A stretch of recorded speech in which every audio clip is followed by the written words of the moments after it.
आइसोस्ट्रक्चरल मतलब होता है बेसिकली वो जिनके हाइब्रिडाइजेशन सेम होते हैं, ठीक है। हाइब्रिडाइजेशन सेम मतलब कि आइसोस्ट्रक्चरल। यहाँ से हम एक चीज और बता सकते हैं, जिनके नंबर ऑफ इलेक्ट्रॉन्स सेम है, जिनके नंबर ऑफ इलेक्ट्रॉन सेम है उनको भी हम आइसोस्ट्रक्चरल बोल सकते हैं। नंबर ऑफ इलेक्ट्रॉन सेम है उनको भी हम क्या बोल सकते हैं, आइसोस्ट्रक्चरल बोल सकते हैं। क्लियर है? Yes ma'am. अब क्या नाम, मान लेते हैं हम कुछ क्वेश्चंस लिखते हैं अकॉर्डिंग हमारी वीबीटी के। पहला क्वेश्चन, रुको एक बार डिवाइड कर लूं पेज। पहला क्वेश्चन जेई मेंस 2017, पहला क्वेश्चन जेई मेंस 2017 क्वेश्चन है कि group having isoelectronic species. Iso electronic, iso structural the same thing. अगर यहाँ पे वो आइसो स्ट्रक्चरल भी बोल देते तो भी हमको सेम इलेक्ट्रॉन्स वाली स्पीशीज को ही निकालना है। तो सबसे पहला question, the group having isoelectronic species. ठीक है। अब यहाँ पे ऑप्शंस क्या देके रखे, A option is O2 minus, second is F minus, third is Ma plus और उसके बाद है Mg plus. B O minus, F minus, Na और Mg plus. C option is O minus, F minus, Na और Mg plus और Mg plus. Option D O minus, F minus, Na plus and Mg plus 2, इन सब में number of electron जिसमें same है वो option हमारे पास करेक्ट है। नेक्स्ट क्वेश्चन हम बात कर सकते हैं, the species having pyramidal shape. The species having pyramidal shape.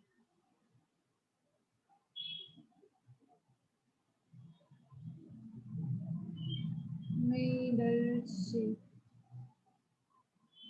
Option A SO3, option B BRF3, option C SiO3 2 minus and option D OSF2। 2010।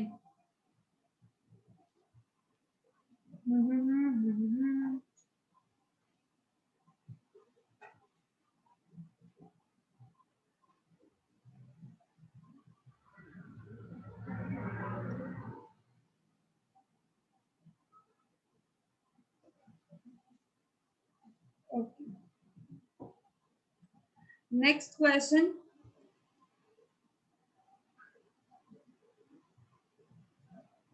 hybridization of sulfur and sulfur dioxide. Hybridization of sulfur in sulfur dioxide. Option A Sp, option B Sp3, option C Sp2 and option D is DSP। देखो पहले इसमें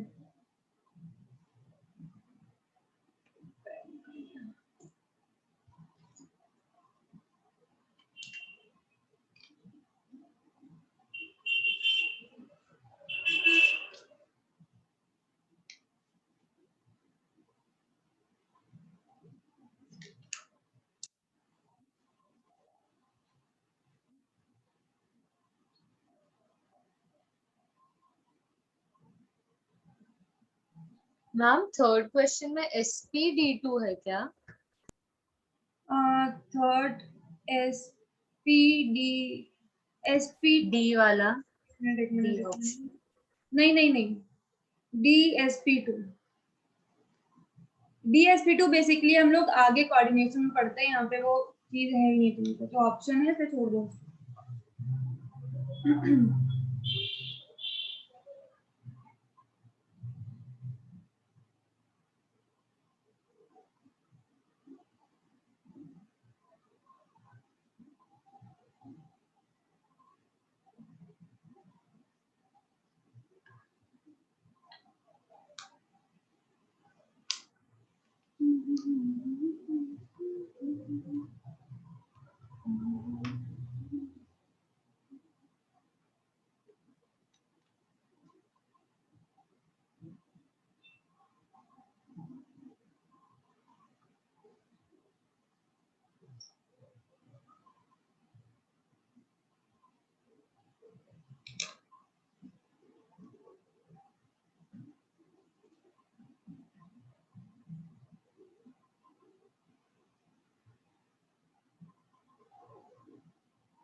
हो गया?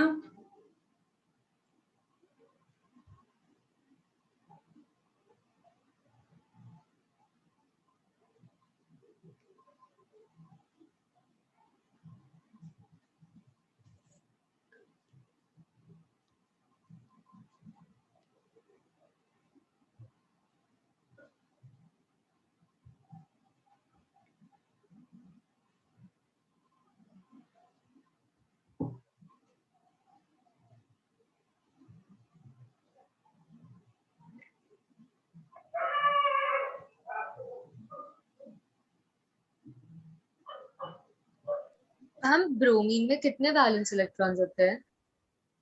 Bromine की valency हम लोग 1, मतलब एक इलेक्ट्रॉन खाली होता है, उसमें वैलेंसी 7 होती है, उसकी वैलेंसी 7 होती है, एक इलेक्ट्रॉन उसमें खाली होता है।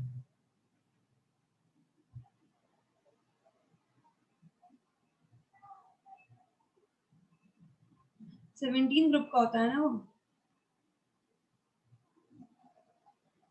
Yes ma'am, done. आर्यन हो गया? आयुष? बेसिकली ये तो शेप का है, ये तो वैसे भी बता सकते हैं, इवन कॉमन नॉर्मल क्वेश्चन। क्यों हुआ? Done miss. आर्यन हुआ? यस क्या आया फर्स्ट का आंसर? ए। A option. और किसी का कुछ और आया क्या?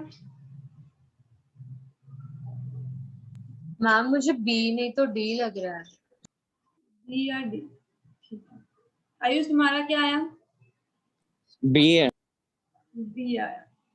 ठीक है। अब हाँ, चलो पहले डिस्कस कर लेते हैं, ये क्या है, इसका आंसर क्या है? सेकंड क्वेश्चन क्या है आंसर? पिरामिडल शेप इनमें से किसका होता है? मैम पिरामिडल तो मतलब AB3L1 फॉर्म होगा ना ये? हाँ, AB3L1। आइडेंटिफाई करने को नहीं हुआ। क्यों आर्यन, क्या है सेकंड का आंसर? ए, बी, डी आ रहा है। डी?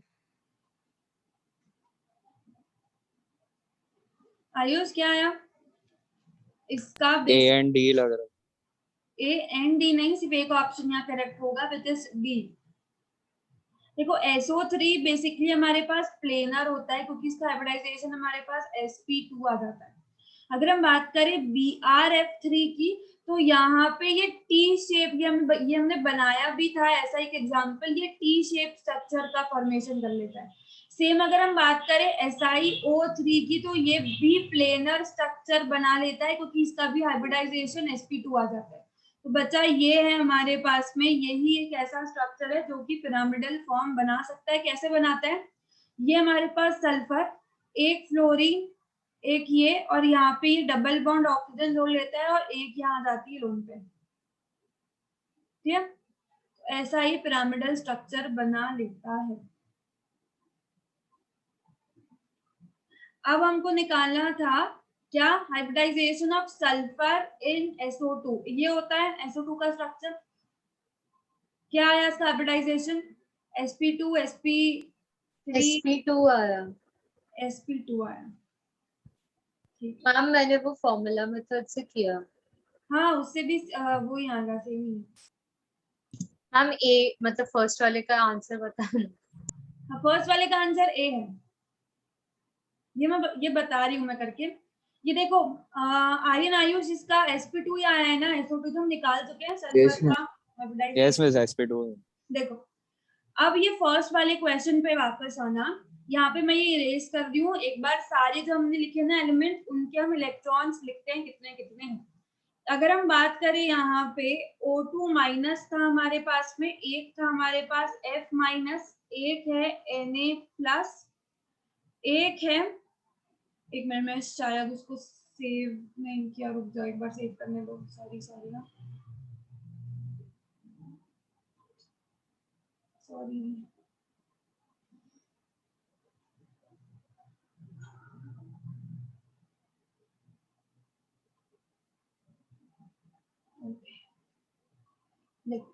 सबसे पहला था हमारे पास O2, हाँ मतलब O minus 2 F minus Na plus Mg plus 2 O minus Na और Mg प्लस, ठीक है।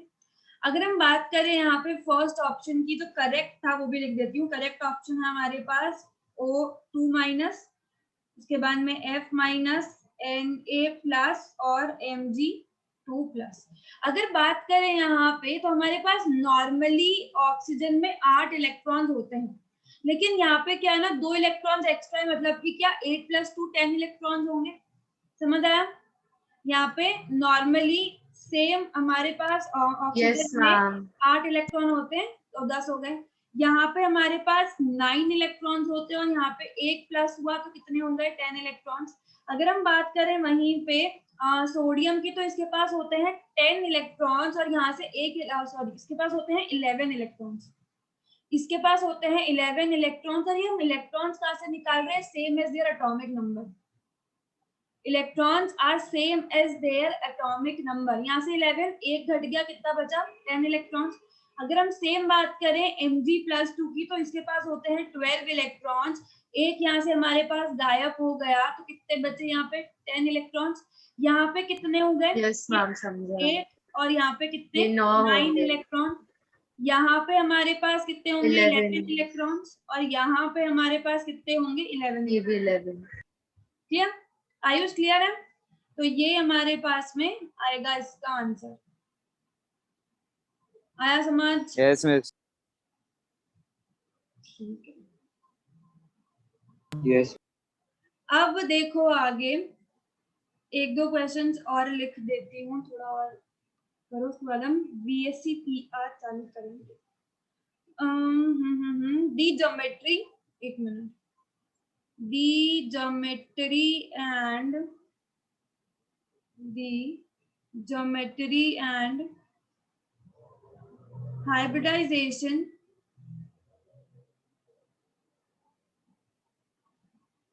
in atom, hybridization of BF3 बारे में बात हम कर ही चुके हैं। लेकिन linear, first option SP, second option is tetrahedral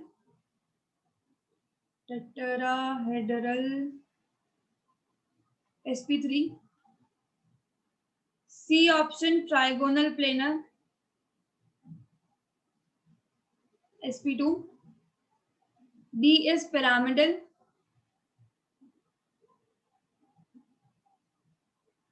ma'am C trigonal planar है ना।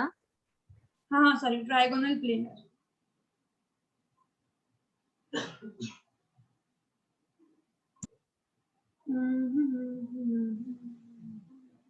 देखो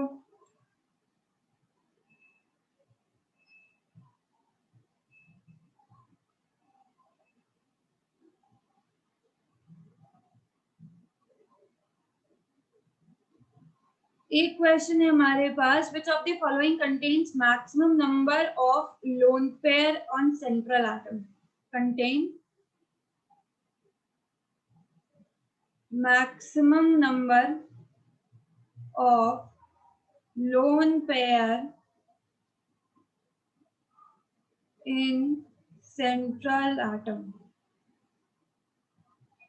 Option A ClO3 minus, option B XeF4, option C SF4, and option D I3 minus.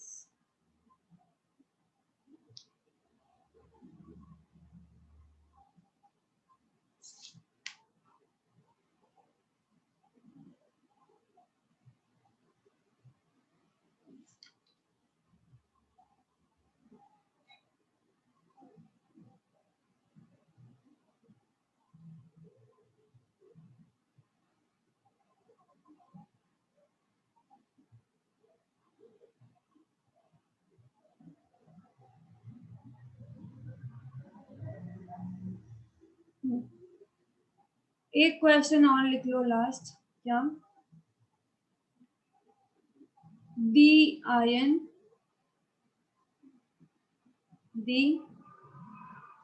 ion that is isoelectronic with CO is first option Cn minus, second O2 plus, third O2 minus, और fourth N2 plus. देखो first question almost हम discuss कर चुके हैं यहाँ पे, तो इसमें अगर टाइम नहीं लगेगा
डन मैम।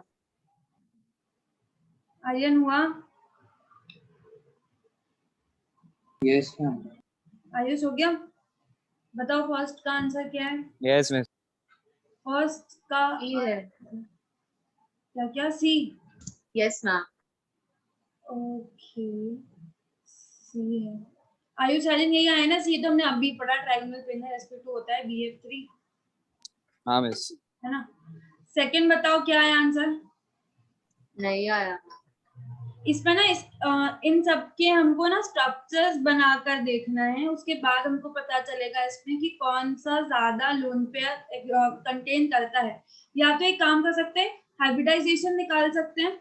अगर हाइब्रिडाइजेशन मतलब क्या होता है ना कि हमको पता है कितने बॉन्ड्स बनने वाले हैं, अगर उतने बॉन्ड्स नहीं है मतलब कि उतने हमारे पास लोन पेयर बनने वाले हैं, तो बेसिकली वहां से भी हम लोग कर सकते हैं। तो मैं क्वेश्चन बताती हूँ। ये वाला आया किसी का आंसर?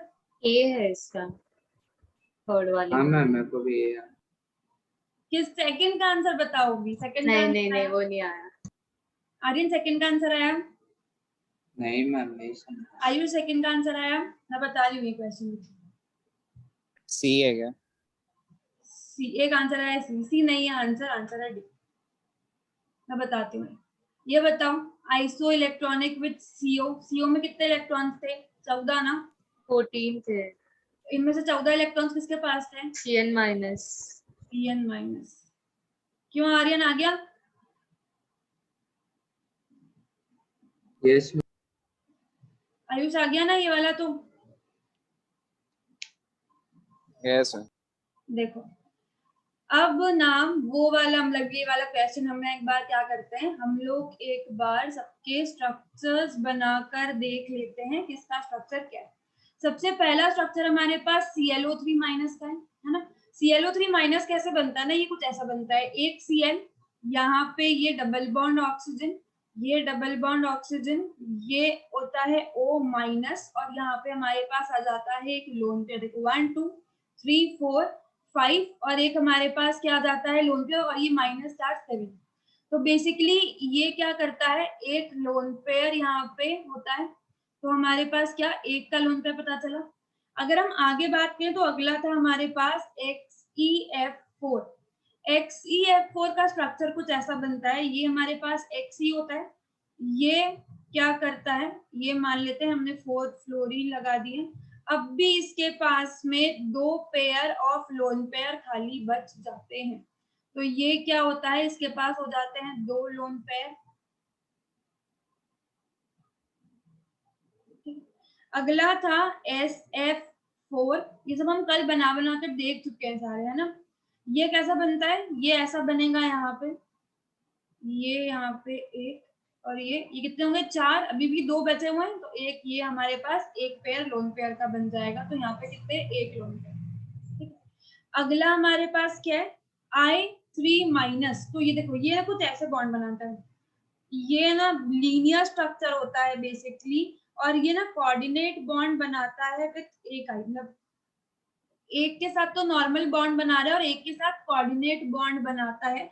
यहाँ पे जो लोन पेयर होते हैं वो होते हैं 3 पेयर्स, मतलब कि 3 लोन पेयर, यहाँ पे होते हैं 3 लोन पेयर। इसके लोन पेयर हम काउंट नहीं करेंगे, हम लोग सिर्फ इस वाले के लोन पेयर 1 2 3 4 5 6 और ये 7, इस वाले के लोन पेयर हम काउंट नहीं करेंगे। क्यों? क्योंकि ये कोऑर्डिनेट बॉन्ड बना रहे हैं, हम लोग सिर्फ कोवेलेंट बॉन्ड, मतलब जो शेयरिंग से बॉन्ड बनती है उसके लोन पेयर काउंट करके बताते हैं।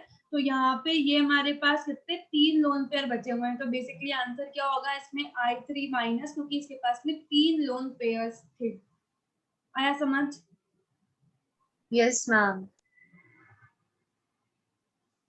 क्लियर है? yes sir. अब क्या करते हैं, अब हम चलते हैं BSc PR से। हमने VBT पढ़ ली क्या, वैलेंस बॉन्ड थ्योरी।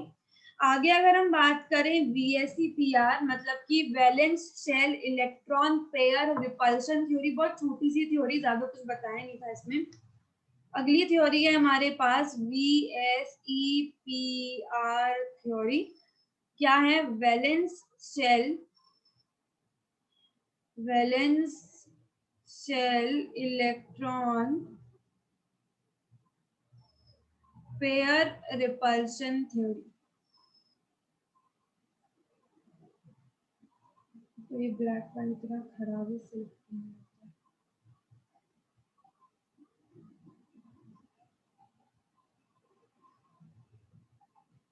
ठीक है। अब अगर इसमें बात करें तो इसमें हमारे पास बेसिकली क्या होता है, सबसे पहला पॉइंट अगर हम बात करें BSc PR थ्योरी का, तो यहाँ पे इन्होंने ये बताया कि जब भी लोन पेयर्स आ जाते हैं, तो हमारे पास बॉन्ड एंगल भी चेंज हो जाता है, और शेप, मतलब फर्स्ट पॉइंट उन्होंने शेप के बारे में बताया कि ज्योमेट्री चेंज हो जाती है जब भी हमारे पास में क्या होता है, लोन पेयर आ जाता है तब। एक second,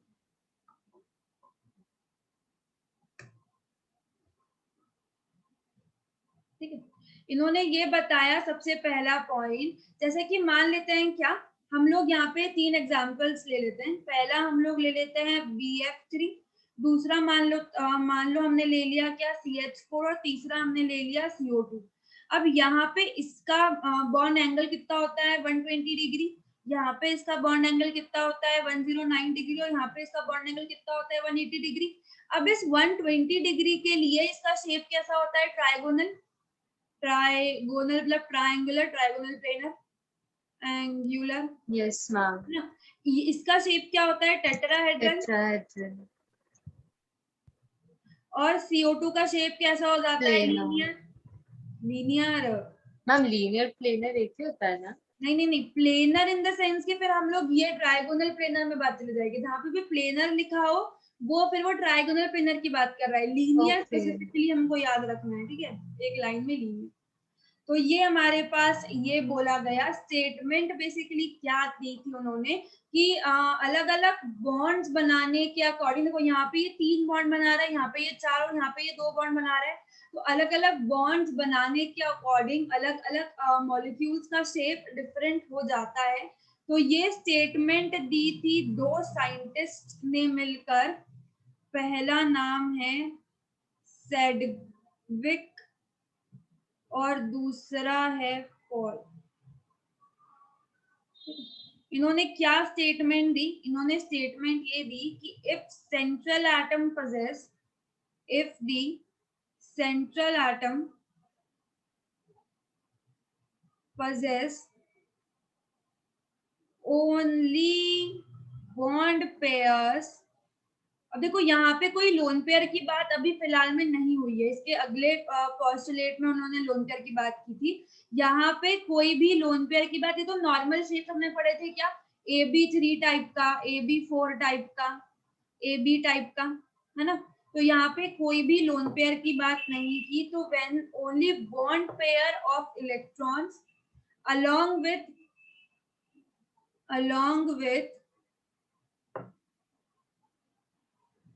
identical atom bonded, identical atom, जैसे यहाँ पे 3 क्लोरीन बॉन्ड हो रहे हैं, यहाँ पे 4 हाइड्रोजन, यहाँ पे 2 oxygen, then shape of the compound is symmetrical, then shape of the compound is symmetrical, shape symmetrical होगा, trigonal planar shape is symmetrical, tetrahedral shape is symmetrical, linear भी symmetrical shape। अब क्या होगा ना, हम लोग जैसे जैसे लोन पेयर को बढ़ाते जाएंगे वैसे वैसे उसमें अनसिमेट्री आना चालू हो जाएगी। अभी सारे स्ट्रक्चर्स जो हम विदाउट लोन पेयर्स देखते हैं ना, सारे की सारे एक सिमेट्री में होते हैं, सबकी एक फिक्स ज्योमेट्री होती है ना, कोई भी बिल्कुल अलग से कोई शेप का नहीं होता। नॉर्मली जो नॉर्मल शेप्स के हमारे जो एटम्स मॉलिक्यूल्स बनते हैं वही शेप के होते हैं, कब, जब हम सिर्फ बॉन्ड पेयर्स को बॉन्ड करेंगे तब। और ये इनके बॉन्ड एंगल, समझ आया पहला पॉइंट क्या है? Yes ma'am.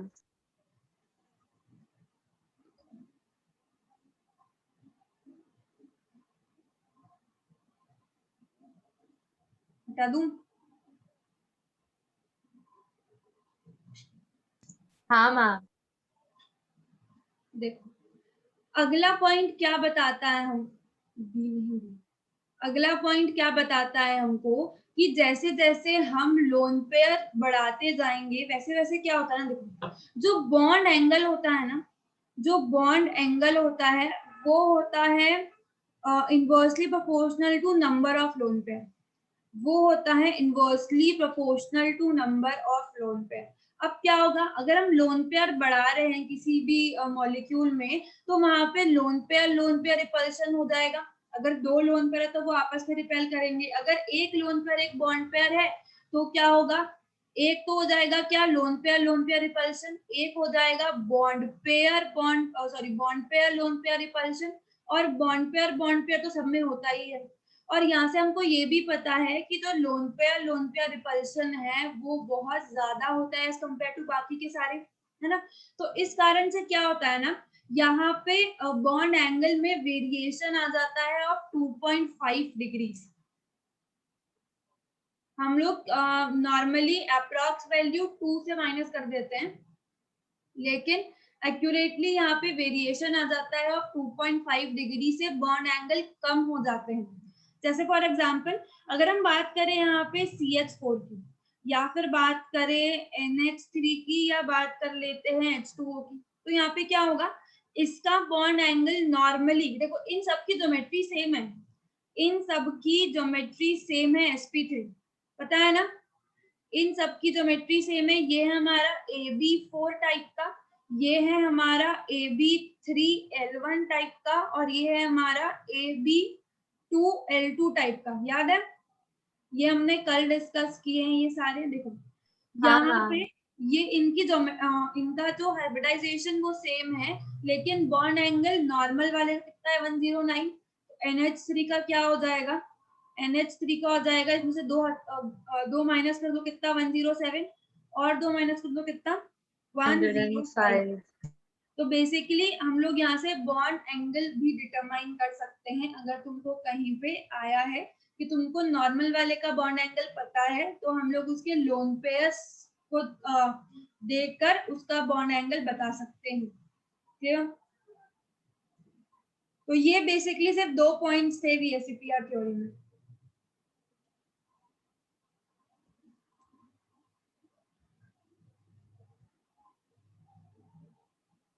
Yes ma'am. Aryan ठीक है?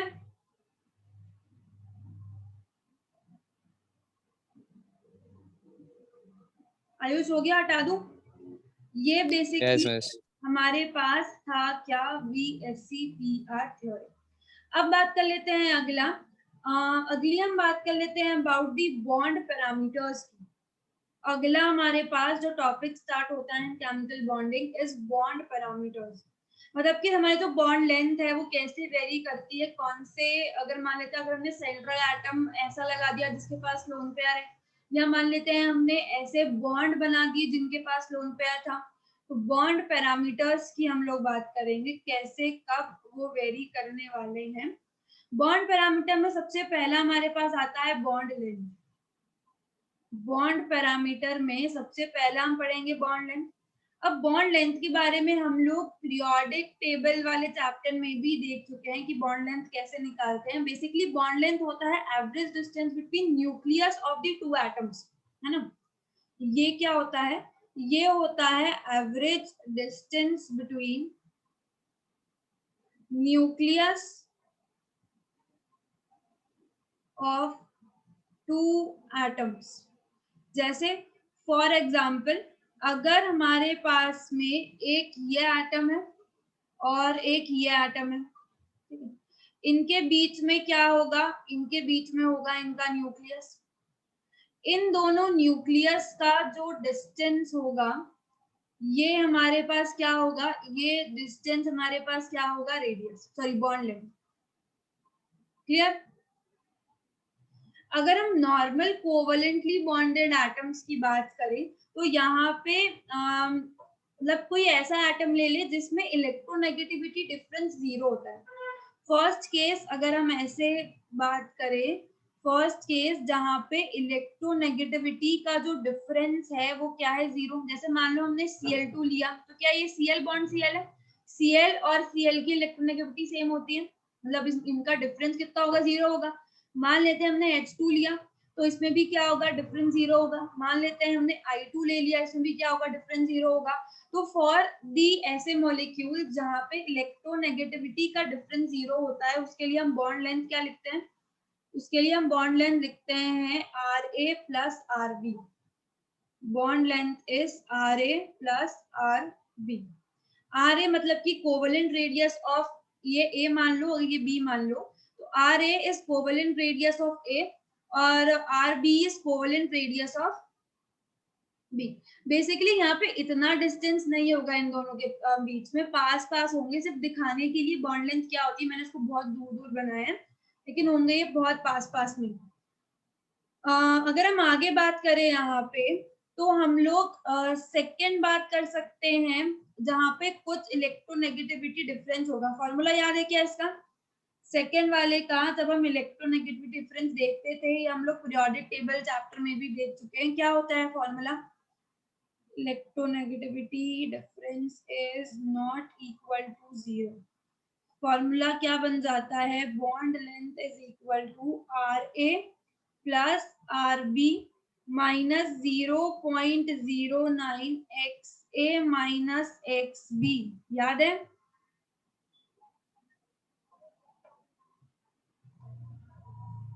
ठीक है। Yes, ma'am. यहाँ पे ये जो XA और XB है ना, ये हमारे पास है इलेक्ट्रोनेगेटिव डिफरेंस। ये XA होता है electronegativity of A, XB is what, electronegativity of B। तो ये हमारे पास, इसको हम लोग सॉल्व करेंगे, हमारे पास क्या आ जाएगी, बॉन्ड लेंथ। अब इसके बारे में हम ज्यादा डिस्कस तो हम लोग कर चुके हैं, इसलिए आगे बढ़ते हैं। हम लोग बात कर लेते हैं फैक्टर्स अफेक्टिंग दी बॉन्ड लेंथ। अब बॉन्ड लेंथ हमने पढ़ा कि ये हम ऐसे ऐसे निकालते हैं, लेकिन ऐसे बहुत सारे फैक्टर्स होते हैं जो कि बॉन्ड लेंथ को कम ज्यादा कर सकते हैं।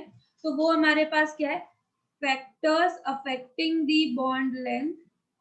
तो सबसे पहला फैक्टर होता है इलेक्ट्रोनेगेटिविटी। यहाँ से सीधे सीधे bond length is inversely proportional to electronegativity.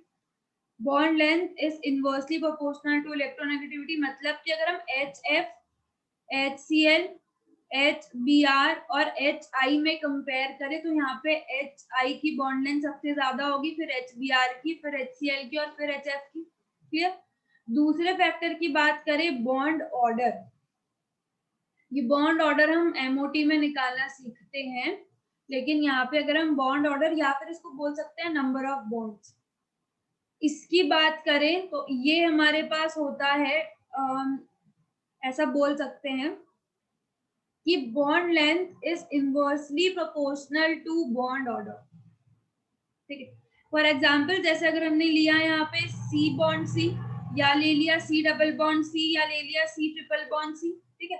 और यहाँ पे बेसिकली जो इसकी बॉन्ड लेंथ होती है ये वेरी कर जाती है। इसकी होती है 1.54, इसकी होती है 1.34 और इसकी कितनी हो जाती है 1.20। तो क्या हुआ, जैसे जैसे bond number of bond increase हो रही है, बॉन्ड लेंथ कम होती जा रही है। यहाँ पे 3 बॉन्ड है तो सबसे कम बॉन्ड लेंथ हमारे पास इसी की दिखाई दे रहा है। क्लियर है? हाँ मैम। आगे बात कर लेते हैं अगर रेजोनेंस की, तो रेजोनेंस के बारे में हम पहले ही देख चुके हैं कि जो रेजोनेंस होता है वो सिर्फ सपोर्ट करता है उन स्ट्रक्चर्स को जिनके पास में डबल बॉन्ड प्रेजेंट होते हैं। डबल बॉन्ड मतलब कि वहां पे मान लेते हैं हमारे पास एक हेक्सेन बना लिया और एक बेंजीन बना लिया, ठीक है। यहाँ पे क्या होगा, ये हमारे पास बेसिकली यहाँ पे जो डबल, यहाँ पे सारे बॉन्ड की जो लेंथ होगी ना वो इक्वल होगी। यहाँ पे सारे बॉन्ड की लेंथ जो होगी ना वो इक्वल होगी थी 1.39, लेकिन यहाँ पे जो बॉन्ड लेंथ होगी वो वेरी कर जाएगी कितनी 1.54। तो बेसिकली रेजोनेंस से भी बहुत फर्क पड़ जाता है बॉन्ड लेंथ में। यहाँ पे सारे बॉन्ड लेंथ मतलब कि C डबल बॉन्ड C वो क्या होता है, वो कहीं पे भी आ सकता है। तो बेसिकली इस कारण से इसमें सारे बॉन्ड लेंथ इक्वल हो जाते हैं और कितने हो जाते हैं 1.39। क्लियर। आगे ही एक और बात करते हैं हाइब्रिडाइजेशन की। अगर हम हाइब्रिडाइजेशन देखें तो basically bond length is inversely proportional to S character. S character means percentage of S character की जब हम बात करते हैं तो bond length is inversely proportional to S character. Clear. For example जैसे यहाँ पे हमने लिया BeCl2, ले लिया BeCl3 और यहाँ पे क्या ले लिया CCl4। तो यहाँ पे क्या होगा, सबसे कम S कैरेक्टर जिसके पास होगा उसकी बॉन्ड लेंथ सबसे ज्यादा होगी। तो ये हमारे पास ऑर्डर आ जाएगा ऑफ बॉन्ड लेंथ। ठीक है। एक और बात यहीं पे बता देती हूँ कि जो हाइब्रिडाइज, अगर मान लेते हैं हमारे पास हाइब्रिडाइजेशन सबके सेम दिए हुए, क्या बोला हमने, ले लिया CH4, हमने ले लिया NH3, हमने ले लिया H2। यहाँ पे क्या है, यहाँ पे सबके हाइब्रिडाइजेशन sp3 है, लेकिन सबके लोन पेयर अलग। यहाँ पे एक लोन पेयर है, यहाँ पे 2 लोन पेयर है। तो यहाँ पे क्या होगा, यहाँ पे बेसिकली हम बोल सकते हैं कि बॉन्ड एंगल जो होता है is inversely proportional to lone pair. ये हम बहुत बार देख चुके हैं, इस कारण से ये हमारे पास ज्यादा हो जाता है। ठीक है, बस इसमें 2 पॉइंट्स और बचे हुए थोड़े काम के हैं। हाँ मैम। आर्यन ठीक है?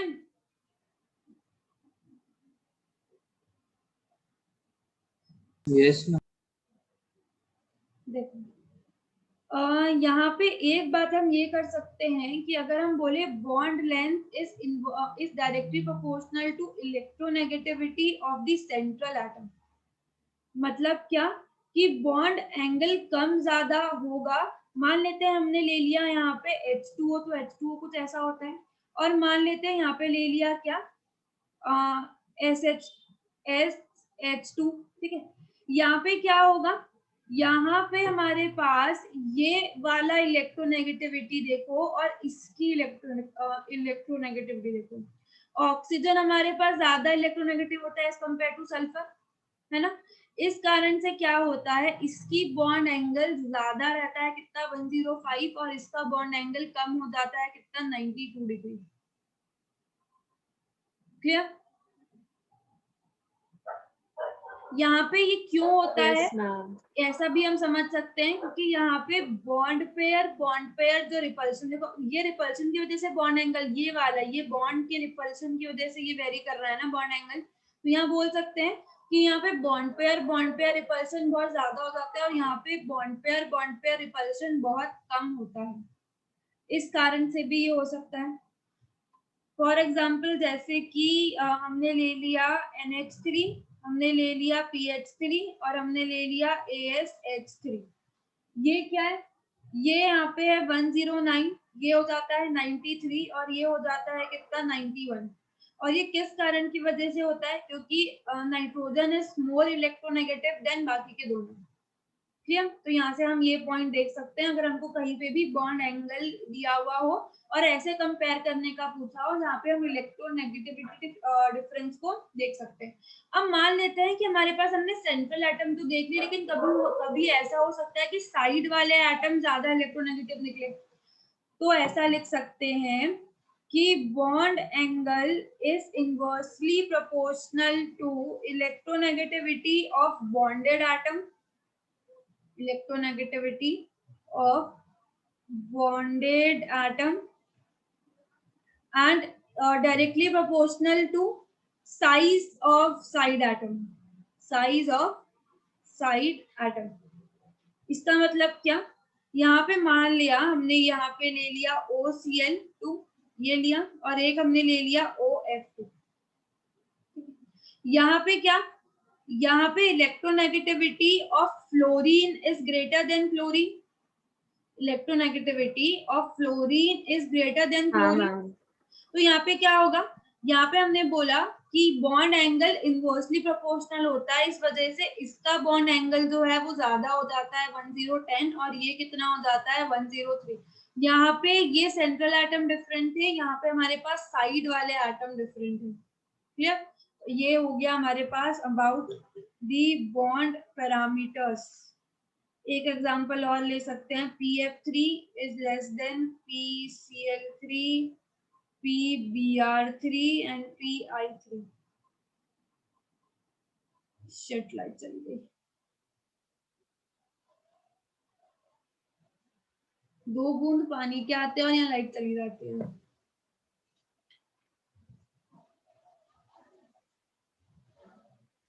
क्लियर है?